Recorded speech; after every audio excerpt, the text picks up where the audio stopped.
النبيين وبالقاسم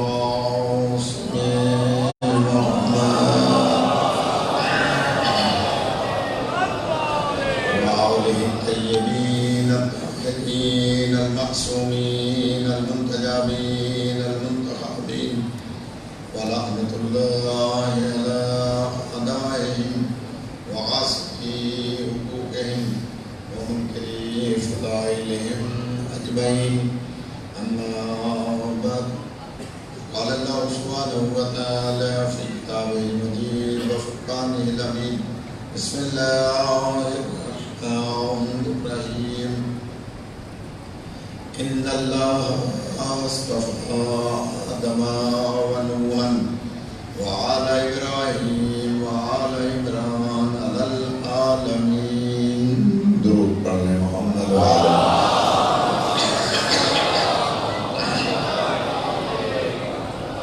انتہائی واجب الاحترام صاحبان المفہم، مقدس بارگاہ علی مسجد میں ایام اعزاء کی چھت کی مجلس میں سورہ آل عمران کی اس مشہور و معروف آیت کی ذیل میں کچھ گزارشات درس کرنے کی سعادت حاصل ہو رہی ہے اور تمام پڑھے لکھے حضرات ہیں. ویسے بھی ہمارے ہاں کوئی جاہل نہیں ہوتا ہے، اس لیے کہ جہالت کی جو علامت نبی پاک نے فرمائی ہے وہ ہے عدم معرفت امام. یعنی جاہل وہ ہے جو معرفت امام نہیں رکھتا، کیونکہ ایک ہوتا ہے جاہل، ایک ہوتا ہے جاہلیت میں مبتلا. حدیث میں جو ہے ماتا میتتن جاہلیہ، جاہل اسے کہتے ہیں جو پڑھا لکھا نہ ہو، جاہل اسے کہتے ہیں جو جانتا نہ ہو.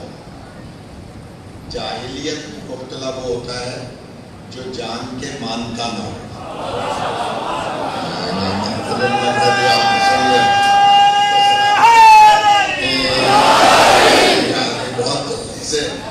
بہت جلدی سے میں میٹر شروع کر دیتا ہوں، امید میں زیادہ وقت ہے نہیں کرتا ہوں کہ جاہلیت میں وہ مبتلا ہوتا ہے جو جان کے مانتا نہ ہو.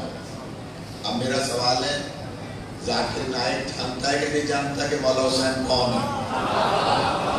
جانتا ہے لیکن جان کے مانتا نہیں ہے. نبی فرماتے ہیں جو جان کے مانتا نہیں ہے وہ کفر کی موت مرتا ہے. ماتا میتتن جاہلیہ، جاہلیہ کا مطلب ہے کفر کی موت مرنا. تو ہمارے یہاں تو کوئی بھی جاہل نہیں ہوتا، اس لیے کہ یہ بچے اگر اسکول خدا نخواستہ نہیں بھی گئے تو وہ بھی جاہل نہیں ہے، کیونکہ یہ عالی مدد کہہ رہے ہیں.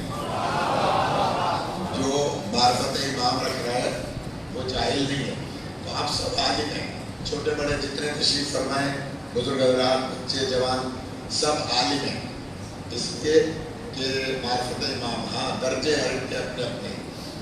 کوئی سلمان 10ویں درجے پر ہے، کوئی ابو ذر 9ویں درجے پر ہے، کوئی مقداد 8ویں درجے پر ہے، کوئی بالکل پہلے درجے پہ ہے. درجے سب کے الگ الگ ہیں. اللہ نے انتخاب کیا ہے قرآن مجید میں ایک آدم کا، ایک نوح کا، ایک اولاد ابراہیم کا، ایک اولاد عمران کا. ہم گزشتہ مجلسوں میں یہ ثابت کر چکے ہیں کہ اولاد عمران سے مراد صرف اور صرف اولاد حضرت ابو طالب ہے، کیونکہ یہی وہ عمران ہے کہ جن کو اللہ نے منتخب کیا اور ان کے آل کو منتخب کیا. حضرت عمران کی آل عالمین میں تبلیغ کرنے والی ہے، عالمین میں. یہ بچہ یہ بیٹھا ہے، اس نے کل پرچہ دیا تھا بچے نے کہ اس سوال کو جو ہم کل نہیں بیان کر سکے تھے اس کو کوشش کروں گا کہ لے آئیں. اور یہ بھی ایک سوال ہے کہ جناب بی بی فاطمہ صغریٰ سلام اللہ علیہ کی شادی ہوئی تھی یا نہیں ہوئی تھی. تو جو مستند روایات ہیں اس میں بی بی کی شادی نہیں ہوئی تھی. جناب بی بی صغریٰ سلام اللہ علیہ کی شادی نہیں ہوئی تھی کیونکہ وہ بیمار تھی اور بچپن سے بیمار تھی اور